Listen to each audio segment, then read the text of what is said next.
Japan leads Central Asia summit amid rising tensions with Russia, China. August 10, 2024. Japanese Prime Minister Fumio Kishida's landmark three-day visit to Central Asia, beginning Friday, is poised to challenge the existing geopolitical balance in the region. The Central Asia plus Japan Group will hold its inaugural summit in Astana, Kazakhstan, where Kishida, supported by a delegation of 50 Japanese business leaders, will unveil a strategic $2 billion economic support package. During the August 9 to 12 trip, Kishida is also scheduled to visit Uzbekistan and Mongolia. Japan's foreign ministry said on X that the meeting marks the 20th anniversary of the Central Asia plus Japan dialogue, though it is the first such meetings at this level. The friendships built over these last 2 decades will form the foundation for further cooperation and partnerships for decades to come, // the posting said. Experts say that as Central Asia's natural resources and its strategic roles in trade and security attract global interest, Japan is seeking to counter Russia's and China's dominance in the region with alternative models for trade and governance. The visit shows Japan's desire somewhat to counter, or perhaps more realistically, to mitigate the historically closer economic engagement with Central Asian countries that Russia and China have had, said Koichi Nakano, professor of political science at Sophia University in Japan. But it would seem unrealistic to think that Japan can quickly flip them to its side by ditching their close ties with Russia and China in economic and security terms, he told VOA. In the 5 post-Soviet Central Asian countries Kazakhstan, Kyrgyzstan, Tajikistan, Turkmenistan, and Uzbekistan, China is the leading exporter, boosted by its Belt and Road Initiative and the Shanghai Cooperation Organization. Meanwhile, Russia exerts substantial influence through energy exports, labor migration, and regional security, particularly via the Collective Security Treaty Organization and its military presence in Kazakhstan and Kyrgyzstan.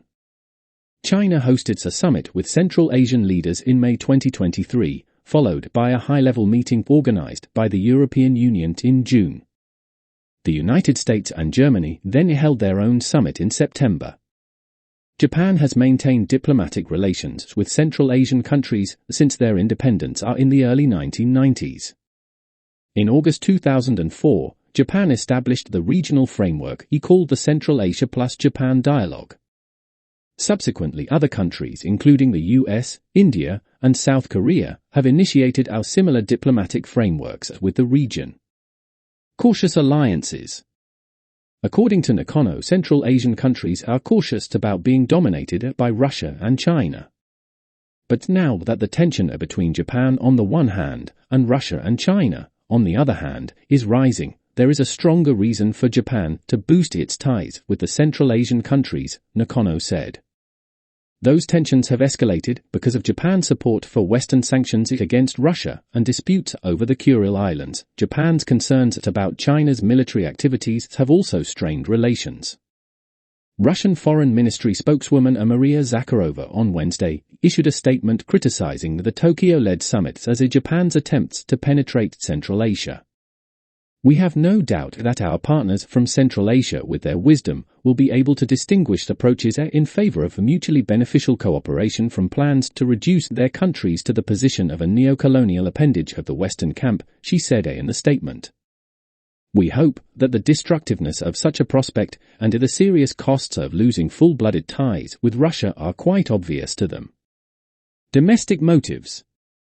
Hiromoto Kaji, professor at Aichi University in Japan, said that while the new summit framework with Central Asia might seem like a foreign policy move, it is actually driven by Japan's internal political factors. The new cooperation framework that Prime Minister Kishida has now proposed does not fundamentally change the policy objectives.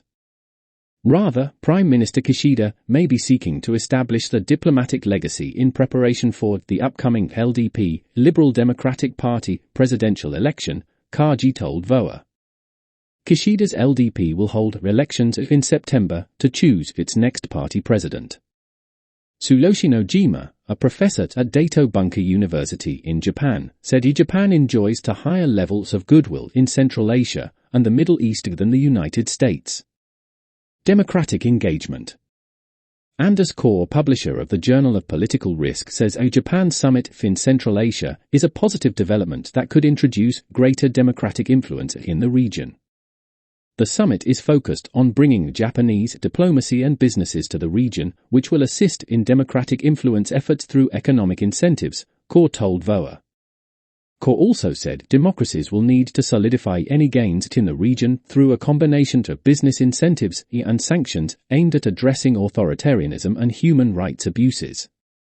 Such incentives and disincentives can only be reliably based upon the economic and military strength and unity of the democracies more broadly as they face off against increasingly belligerent autocracies, including Iran, that surround Central Asia, Kaur said. After more than 30 years of independence, citizens in Central Asian countries at varying levels continue to face restrictions on press freedom, civil liberties, and political rights as they endure authoritarian practices.